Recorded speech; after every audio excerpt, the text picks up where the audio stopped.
మనం ఏర్పాటు చేసుకున్నాం. ప్లాస్టిక్ ఇంజనీరింగ్ అండ్ టెక్నాలజీ జాతీయ సూరంపల్లిలో ఏర్పాటు చేసుకున్నాం. School of planning and Vijayawada ప్రత్యేక దూరదర్శన్ కేంద్రం, రీజనల్ పాస్పోర్ట్ ఆఫీసు మనం ఇక్కడ రాజధాని ప్రాంతంలో ఏర్పాటు చేసుకుంటాం. విజయవాడ విమానాశ్రయాన్ని అంతర్జాతీయంగా తీర్చడంతో పాటు దాని టెర్మినల్ సామర్థ్యం పెంపుదల కూడా ఆ రోజే చేపట్టడం జరిగింది. రాబోయే రోజుల్లో అది మరింత అభివృద్ధి చెందుతున్న నమ్మకం నాకుంది. ఎందుకంటే మన తెలుగువాడే రామ్మోహన్ నాయుడు ఇవాళ విమానయాన మంత్రిగా ఉన్నాడు. అలాగే గుంటూరులో వ్యవసాయ విద్యాలయం, మంగళగిరిలో ఎయిమ్స్, మన యొక్క మెడికల్ ఇన్స్టిట్యూట్, ఇవన్నీ విజయవాడ, అమరావతి, గుంటూరు అభివృద్ధిని దృష్టిలో పెట్టుకుని చేసినవే. పౌరాణికంగా, చారిత్రకంగా ఎంతో ప్రసిద్ధి చెందిన విజయవాడ తరతరాలుగా తెలుగువారి భాష సంస్కృతులకు రాజధాని, ప్రత్యేకించి దక్షిణాదిన వాణిజ్య రాజధానిగా విరాజిల్లింది. ఒకప్పుడు పత్రికలన్నీ ఇక్కడి నుంచే ప్రచురించబడేవి. రాజధాని అంటే ఆర్థిక రాజధాని విజయవాడ అని చెప్పేవాళ్ళు.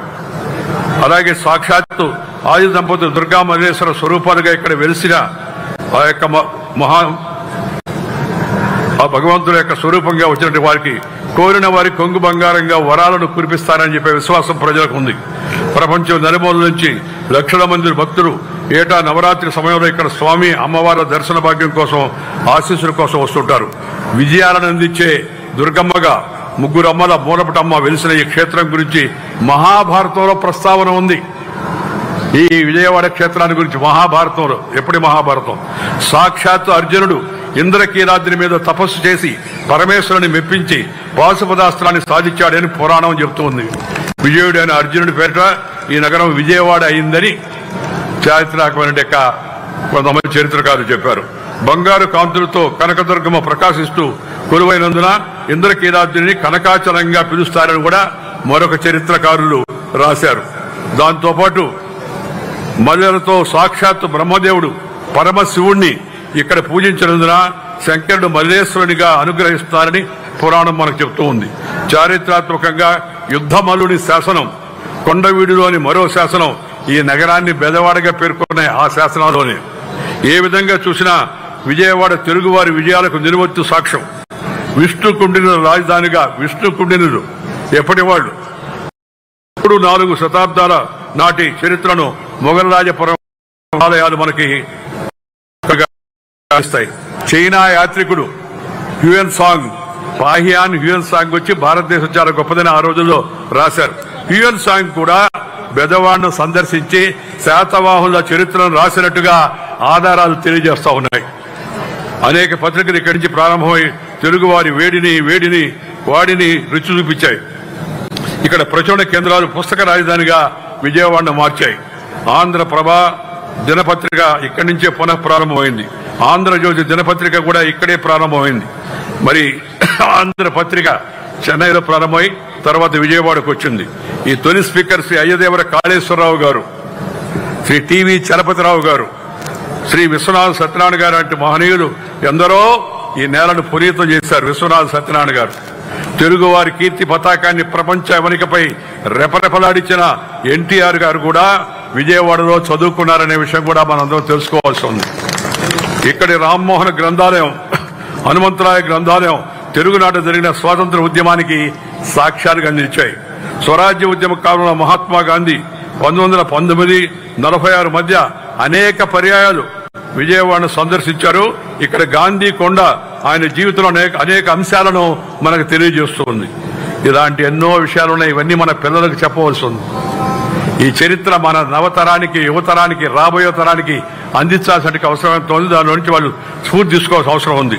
తెలుగు భాష సంస్కృతులకు పరివ్యాప్తికి కార్యక్రమాన్ని వేదికగా మలుచుకోవాల్సిన అవసరం ఉంది.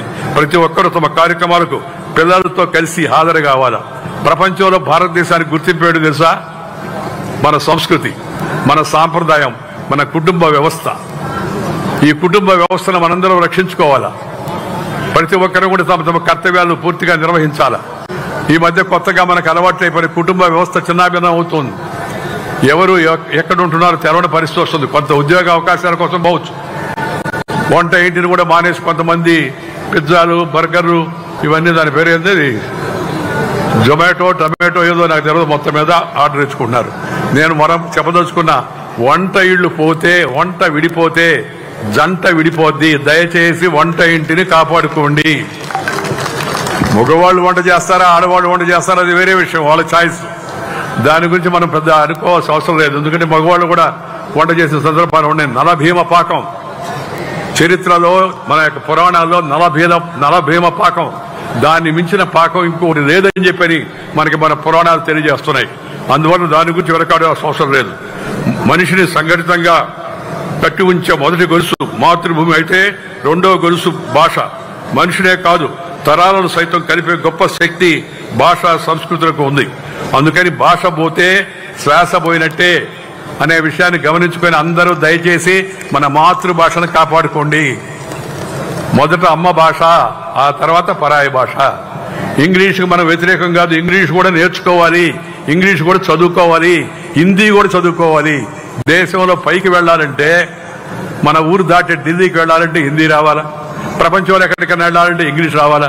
అందుకని ఆ భాష కూడా నేర్చుకోవాలి. కానీ అసలు భాష, పునాది అమ్మ భాషలో ప్రాథమిక విద్య ఉండాలని చెప్పి నేను తరగతి కోరుతున్నాను. దాంతోపాటు ప్రభుత్వానికి కూడా చెప్పాను, నేను బాబు గారికి కూడా చెప్పాను, ప్రభుత్వ ఉత్తర్వులు తెలుగులో ఇవ్వండి. ఎందుకంటే ఉండేది తెలుగువాడు, వాళ్ళకి ఇంగ్లీష్ రాదు. ప్రభుత్వంలో ఉండే వాళ్ళకి కొంతమంది రాకపోతే వాళ్ళు తెలుగు మాస్టర్లను పెట్టించుకొని వాళ్ళ ద్వారా ఉత్తర్వులు తయారు చేసి తెలుగులో ఉత్తర్వులు ఇవ్వండి. సంతోషం, నేను ఇవాళ చూశాను తెలుగు భాషలో ఉత్తర్వులు ప్రభుత్వం ఇస్తూ ఉంది, చాలా సంతోషం. కానీ అసలు ఉత్తర్వు తెలుగు భాషలో ఉండాలా, కాపీ దాని ప్రతి ఇంగ్లీషులో ఉండాలా. ఎందుకంటే మనం తెలుగు వాళ్ళం, ఇంగ్లీష్ వాళ్ళం కాదు, భారతీయులం. ఈ విషయాన్ని అందరూ దయచేసి గుర్తుపెట్టుకోవాల్సిన అవసరం ఉంది.